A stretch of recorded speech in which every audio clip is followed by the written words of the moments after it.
महामहिम राज्यपाल के अभिभाषण पर मुझे बोलने का अवसर दिया, इसके लिए मैं आपका आभार व्यक्त करता हूं। राजस्थान के कण कण में वीरता, त्याग, तपस्या और बलिदान का समावेश है। राजस्थान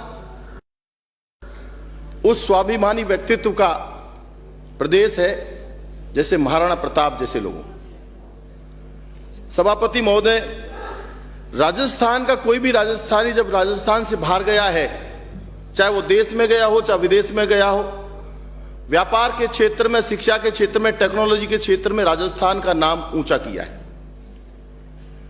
सही मायने की बात करें तो राजस्थान की सरकार की परीक्षा जब सफल होती है, जैसे राजस्थान के मुख्यमंत्री महोदय ने राजस्थान के विभिन्न क्षेत्रों में कार्य करके राजस्थान की आर्थिक विकास की दर को 11.4% पर ले जाकर खड़ा कर दिया है। इसके लिए पूरी सरकार, मंत्रिमंडल के तमाम साथी और माननीय मुख्यमंत्री महोदय का आभार व्यक्त करता हूं कि उन्होंने राजस्थान के चौमुखी विकास की चिंता करते हुए आर्थिक विकास की दर को आगे पहुंचाया।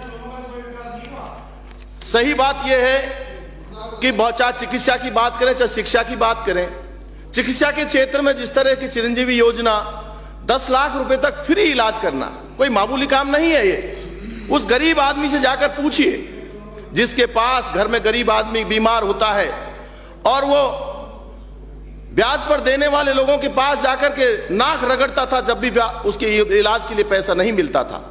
लेकिन उस पूरी कुप्रथा को मिटाने का काम किया है तो राजस्थान के मुख्यमंत्री अशोक गहलोत जी ने किया है कि उसको किसी व्यक्ति के पास, धनवान व्यक्ति के पास जाने की जरूरत नहीं है।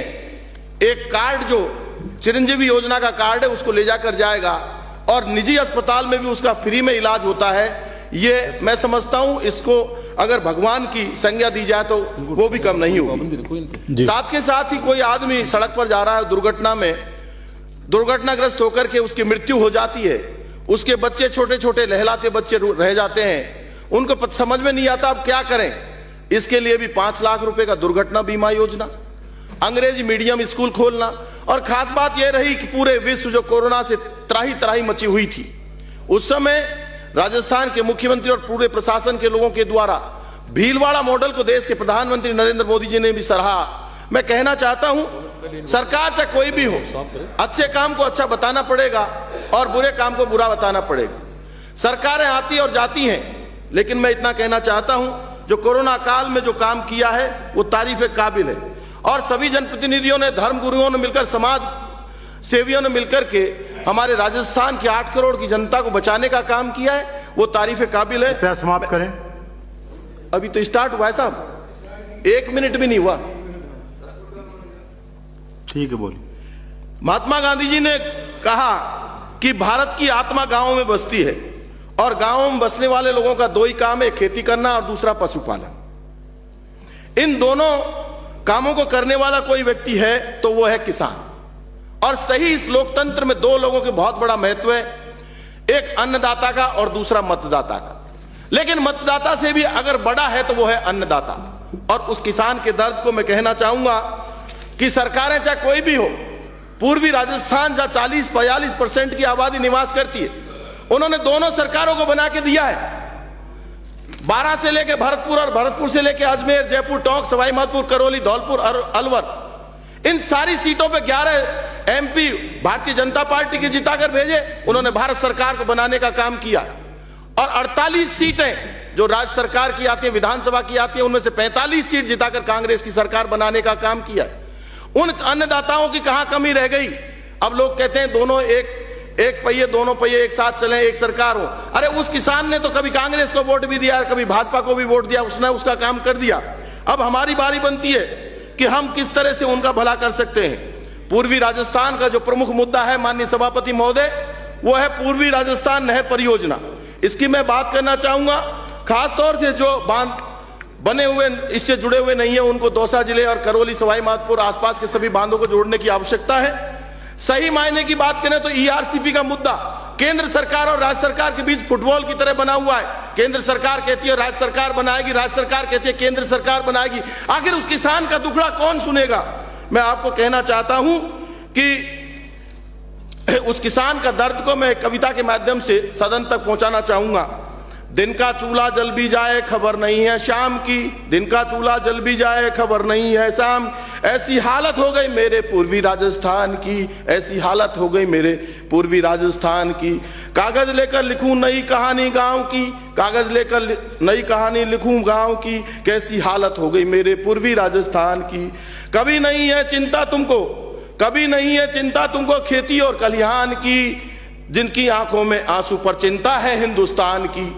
फिर भी वो किसान जिसकी आंखों में आंसू है फिर भी हिंदुस्तान की चिंता करता है, और सरकार में बैठे हुए लोग उनकी चिंता नहीं करते। दुर्भाग्य है इस देश का। नदियों से नदियों को जोड़ो सागर तक मत जाने दो, नदियों से नदियों को जोड़ो सागर तक मत जाने दो, मीठा अमृत इनमें बहता खेतों तक मुड़ जाने दो, खेतों तक मुड़ जाने दो। अब कल कल करती जो चंबल बह रही है, जिसपे राजस्थान का सर्वाधिक अधिकार है, वो चंबल क्या कहती है?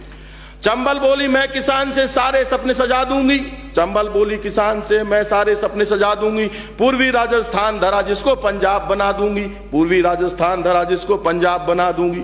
मेरी अब सरकार से अर्जी लगा रही है चंबल, मेरी अर्जी सरकारों से आगे मुझे बढ़ा दो तुम, मेरी अर्जी सरकारों से आगे मुझे बढ़ा दो तुम। दौसा अलवर तरस रहे हैं जयपुर तक पहुंचा दो तुम, दौसा अलवर तरस रहे हैं जयपुर तक पहुंचा दो तुम।